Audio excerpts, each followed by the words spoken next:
बिस्मिल्लाहिर्रहमानिर्रहीम। अस्सलाम वालेकुम। मैं हूं शहीन चौधरी, आप देख रहे हैं शहीन टीवी। दोस्तों अज तुहाडी खिदमत च एक बेहतरीन नुस्खा लैके हाज़र होए हैं।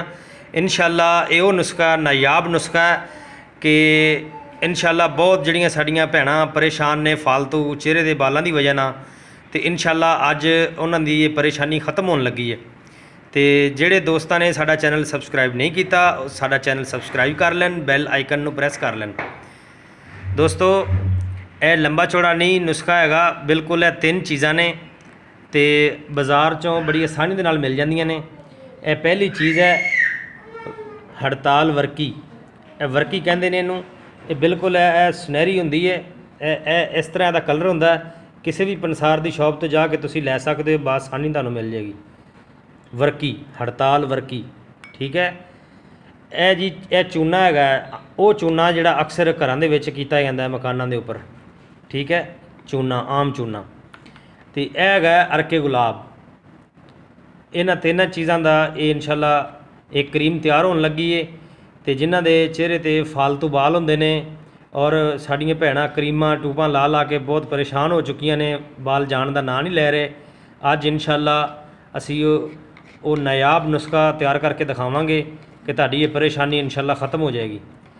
तो असी की करना है कि इनू हड़ताल वर्की नू असी इहदे अंदर कुट लेना है, ठीक है।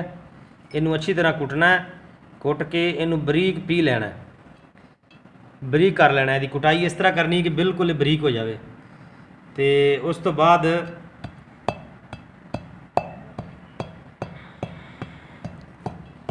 ये तुहानूं असीं कुट के बरीक करके फिर दिखाने इंशाअल्लाह।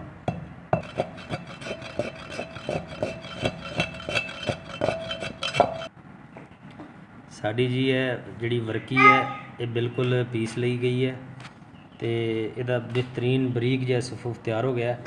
हुण असीं इहदे अंदर चूना शामिल करांगे, ठीक है। ऐसी अद्धा चम्मच चूने दे अंदर पाउण लगे। अरके गुलाब हल्का जिहा पाना, बस थोड़ा जिहा पाना अरके गुलाब।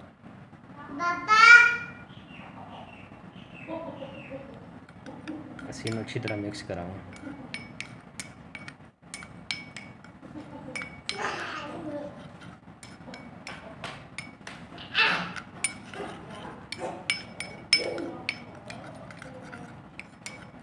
ये बेहतरीन और आज़मूदा नुस्खा है।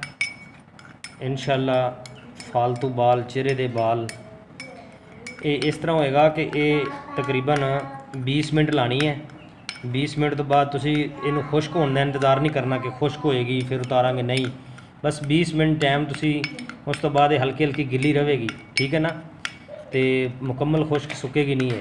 उस तो बाद तुसी इनू उतार लेना है। तो फिर एक महीने बाद तुहाडे हल्के हल्के जिहड़े नरम नरम बाल फिर दोबारा आएंगे। एक महीने बाद फिर दोबारा फिर महीने बाद एक दफ़ा फिर लानी है। फिर उस तो बाद अगले महीने फिर हल्के हल्के छोटे छोटे बाल फिर वाजे होना शुरू होंगे। तो फिर उदों तुसीं आखिरी वारी लानी है इंशाअल्लाह। 3 दफ़ा लानी है इस तरीके ना, खुद ही तैयार करनी है। तो 3 दफ़ा लानी है तो इंशाअल्लाह बिल्कुल ही वाल तुहाडे ख़त्म हो जाएंगे, जड़ चों ही निकल जाएंगे। तो अगर साडी ये वीडियो अच्छी लगी है तो साडे चैनल नूं सब्सक्राइब करो, बैल आइकन नूं प्रेस करो। मिलते हैं नैक्सट वीडियो ते। ओके, अल्लाह हाफिज़।